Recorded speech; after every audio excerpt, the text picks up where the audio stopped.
Having fired the imagination of a generation, a ship like no other, its place in history secured, the space shuttle pulls into port for the last time. When Atlantis landed in the summer of 2011, it marked the end of the space shuttle program after 30 years. When that happened, a lot of people started asking us, what's next? Not long after that, we were ready to reveal the answer we'd been working on. Space Launch System will be the most powerful rocket in the world, and it will send people farther into space than we've ever been. Developing and building SLS is a huge challenge. We're building a rocket more powerful than Shuttle or Saturn V, and we have to do it in a way that's safe, affordable, and sustainable. And from the moment we started, the countdown clock was already ticking away.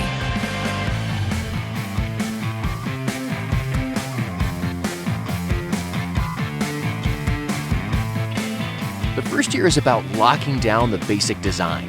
We looked at a lot of ideas for heavy lift vehicles, and we chose this design because it builds on the best of our successes with Shuttle and Apollo. The engines and boosters for our first flights come from the Space Shuttle program, but we're improving them, adding more power, and infusing the latest technology.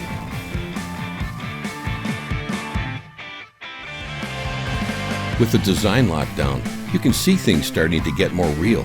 With hardware and test articles you can actually touch, fire and smoke from engine tests, heavy equipment to build a rocket being installed.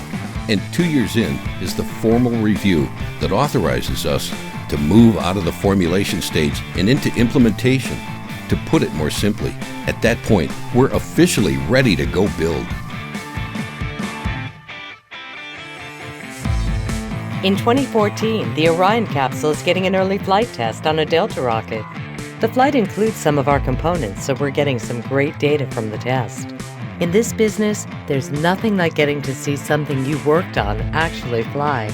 With our first launch just a few years away, it's going to be awesome to see some of our hardware fly for the very first time with Orion, and to see what we'll learn from that while we're still developing and testing. When we start building in earnest, it's gonna be amazing. You'll finally be able to see just how huge this rocket really is. There hasn't been anything like this in decades, and when we finish the first core stage more than a year before launch, people are gonna realize how incredibly powerful SLS is going to be.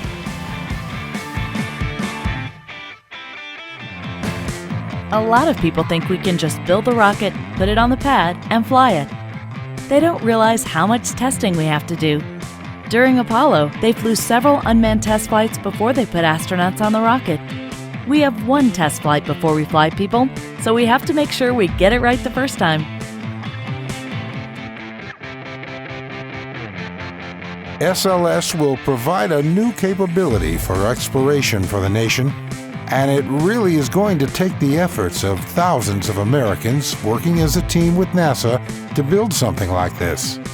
And during that last year, parts of the rocket will come from across the country to Kennedy Space Center to get ready for launch. We'll put them all together there, and we'll be ready to fly.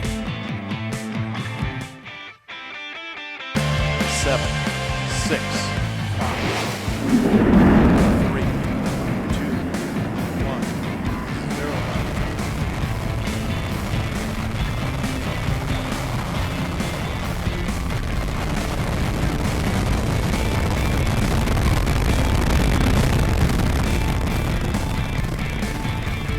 In only a few short years after the final flight of the Space Shuttle, we will have designed, manufactured, assembled, tested, and flown the world's most powerful rocket. But the end of that process is really just the beginning. After that, SLS will carry astronauts into deep space for the first time in almost 50 years. And after that, we'll keep improving SLS to make it even more powerful, capable of sending humans far beyond our home planet. For a new generation of explorers, Mars and the solar system are waiting.